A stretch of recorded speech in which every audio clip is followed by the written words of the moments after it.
कायद्याचे सेक्शन 9 याविषयी. मित्रांनो, यापूर्वी आपण हिंदू विवाह कायद्याचा एपिसोड नंबर 1 सेक्शन 1 ते 3 आणि एपिसोड नंबर 2 सेक्शन 4 ते 8 याविषयी चर्चा केलेली आहे. मित्रांनो, आपण सदरचे व्हिडिओ पाहिले आणि खूप मला भरभरून प्रतिसाद दिला, त्याबद्दल धन्यवाद. मित्रांनो, आज आपण हिंदू विवाह कायद्याचे सेक्शन 9 हे अत्यंत महत्त्वाचे सेक्शन आहे. हिंदू विवाह कायद्यातील कायद्याचा कणा असणारं हे सेक्शन अनेक प्रकारे आपल्याला मदत करणार आहे आणि याविषयी आपण चर्चा करणार आहोत. मित्रांनो, हिंदू विवाह कायद्याचे सेक्शन 9 काय आहे? दाम्पत्य अधिकाराचे प्रत्यास्थापन. मराठीमध्ये याला इंग्लिशमध्ये रिस्टिट्यूशन ऑफ कॉन्ज्युगल राईट्स असं म्हटलं जातं आणि हिंदीमध्ये विवाह की पुनर्स्थापना अधिकार. तो जर आपण ह्या सेक्शनचं आपण पहिले डेफिनेशन वाचूया आणि मग त्यावर आपण चर्चा करूया. जेव्हा पती किंवा पत्नी योग्य सबब असल्याशिवाय दुसऱ्याचा सहवासातून दूर झाली असेल, तेव्हा नाराज पक्षाला जिल्हा न्यायालय दाम्पत्य अधिकाराचे प्रत्यास्थापनासाठी विनंती अर्ज करता येईल आणि अशा विनंती अर्जात केलेली निवेदने सत्य असल्याबाबत तसे अर्ज मंजूर केला जाऊ नये असे कोणतेही वैध कारण नाही. याबाबत खात्री झाल्यावर न्यायालयाला त्यानुसार दाम्पत्य अधिकाराची प्रत्यास्थापनाचा हुकूमनामा करता येईल. आता यामध्ये स्पष्टीकरण, अशा रीतीने सहवासातून दूर होण्यासाठी योग्य सबब होती किंवा नाही असा प्रश्न उद्भवेल. त्याबाबत योग्य सबब असल्याची सिद्ध करण्याची जबाबदारी ती व्यक्ती सहवासातून दूर गेली असेल त्या व्यक्तीवर राहील. मित्रांनो, सदरचं सेक्शन अत्यंत महत्त्वाचं सेक्शन आहे. सदरच्या सेक्शनमध्ये आपण आपल्या विवाह अधिकाराची पुनर्स्थापना करण्याची मागणी न्यायालयाकडे करू शकतो आणि हे सेक्शन अतिशय महत्त्वाचं आहे. यातील 4 जे आहेत अधिकार आपल्याला मिळू शकतात. यामध्ये इथे जे दिलेलं आहे योग्य सबबी शिवाय. मित्रांनो, हिंदू विवाह कायद्यामध्ये एकदा विवाह झाला की पती किंवा पत्नी आपल्या स्वतःच्या मर्जीने कसेही वागू नये किंवा त्यांना वागता येऊ नये यासाठी सुद्धा हे सेक्शन टाकलेलं आहे. मित्रांनो, परित्याग करणे, केवळ मनाला मर्जीला येईल असं म्हणून आपण ज्या पती किंवा पत्नीचा योग्य सबबी शिवाय.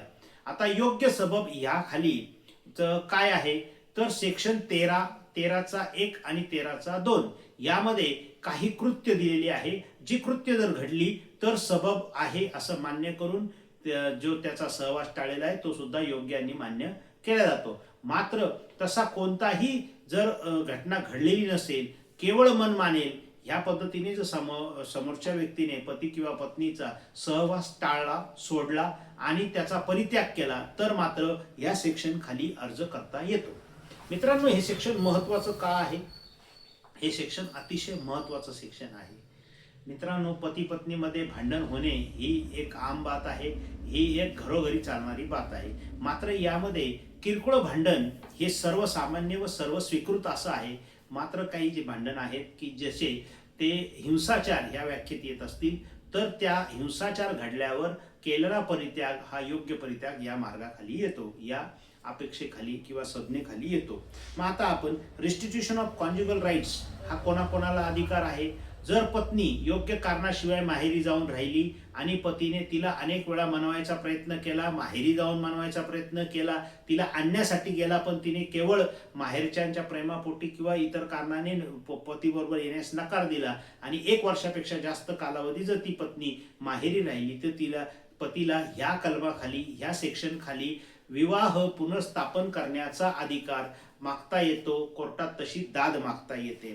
पत्नी सुद्धा असे अधिकार आहे. एखादा पती पत्नीचा त्याग करून इतर ठिकाणी निघून गेला किंवा त्याने तिला घरातून हाकलून दिले आणि पत्नीला जर कधी पतीचा सहवास आवश्यक असेल तर पत्नी सुद्धा ह्या सेक्शन खाली कोर्टामध्ये अर्ज करू शकते. यामध्ये काय आहे? दाम्पत्याचा हक्क जो असतो तो आपल्याला परत मिळवता येतो, त्या अधिकाराची पुनर्स्थापना करता येते. यामध्ये जर कधी काही रक्कम जर कधी न्यायालयाने जर ठरवून दिली असेल तर त्याचे हप्ते बांधून आपल्याला सामनेवाल्यास देता येतात किंवा त्याची आपल्याला वसुली करता येते आणि याची व्याप्ती जी आहे. मात्र ह्या सेक्शनमध्ये व्याप्ती जो आहे की आपण सेक्शन 4 आणि 5 मध्ये जे पाहिलं होतं की मनोविकल अवस्थेमुळे जर असं काही होत असेल तर ती मात्र ह्या संज्ञेमध्ये येणार नाही. मात्र त्या मनोविकल व्यक्तीची अवस्था सिद्ध करावी लागेल.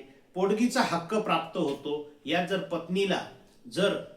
पत्नीला अथवा पतीला दोघांनाही जर कधी वाजवी सबबी शिवाय पतीने पत्नीचा त्याग करणे किंवा पत्नीने पतीचा त्याग करणे आणि त्याला एकाकी जीवन जगण्यास भाग पाडेल तर या संज्ञेखाली पोटगीचा सुद्धा हक्क प्राप्त होतो आणि त्यासाठी सुद्धा त्याला अर्ज करता येतो.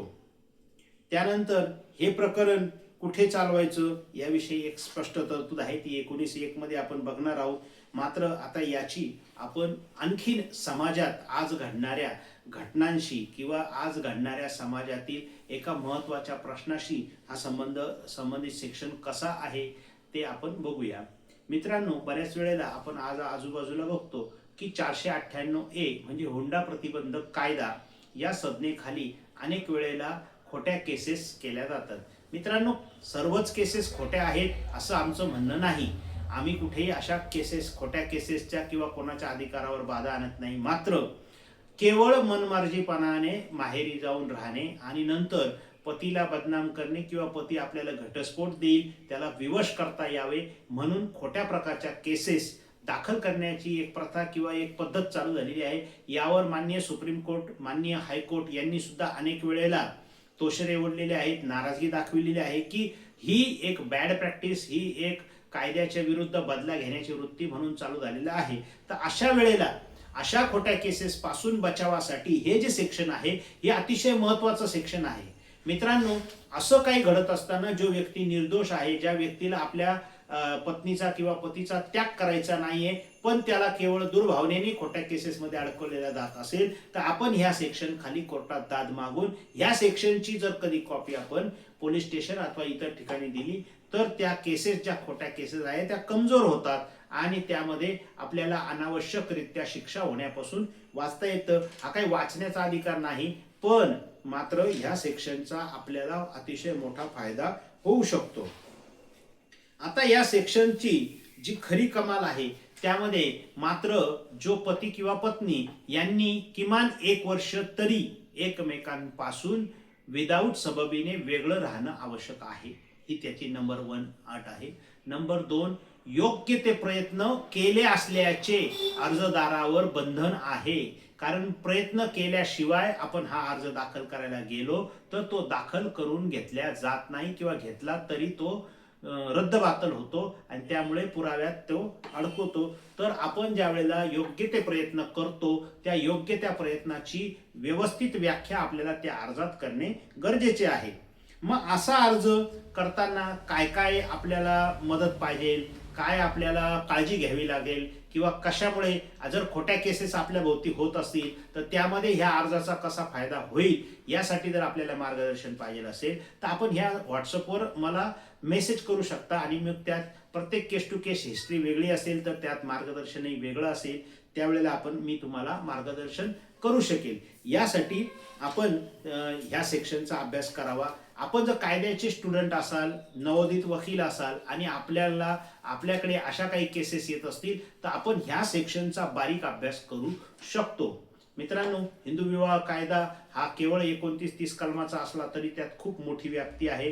भारताची जवळजवळ 80-90% जनता हिंदू आहे आणि त्यांना हा कायदा लागू असल्यामुळे याचा अभ्यास होणं गरजेचे आहे. नवोदित वकील असतील त्यांनी याचा अभ्यास करणे खूप गरजेचे आहे. यामध्ये अनेक प्रकारचे केस लॉ रोजच्या रोज घडत असतात, त्याचा अभ्यास करणं गरजेचं आहे. आणि यामध्ये जर आपल्याला काही सल्ला हवा असल्यास तो आपण माझ्या व्हॉट्सअपमध्ये कमेंट करावं किंवा ह्या चॅनलला आपण सबस्क्राईब करावं. याच्या कमेंटमध्ये आपले प्रश्न टाकावे, मी त्याचं सुद्धा उत्तर देण्याचा प्रयत्न करीन. मित्रांनो, याच्या पुढचे सेक्शन सुद्धा आपण पुढच्या एपिसोडमध्ये घेणार आहेत. व्हिडिओ मोठा होणार नाही याची मी काळजी घेतो. आजचा व्हिडिओ आपल्याला लाभदायक हो, आपल्या ज्ञानामध्ये भर घालणारा हो आणि माझ्यावर आपलं असंच प्रेम होत जावं आणि हा चॅनल आपला ग्रो हो म्हणून आपण हा चॅनल सबस्क्राईब करावा, याचा बेल आयकॉन दाबावे म्हणजे माझे पुढचे येणारे जे व्हिडिओ आहेत ते मात्र आपल्याला त्वरित त्याचा इंटिमेशन मिळेल. मित्रांनो, आपण शनिवार, रविवार आणि मध्ये बुधवार वगैरे लाईव्ह घेत असतो.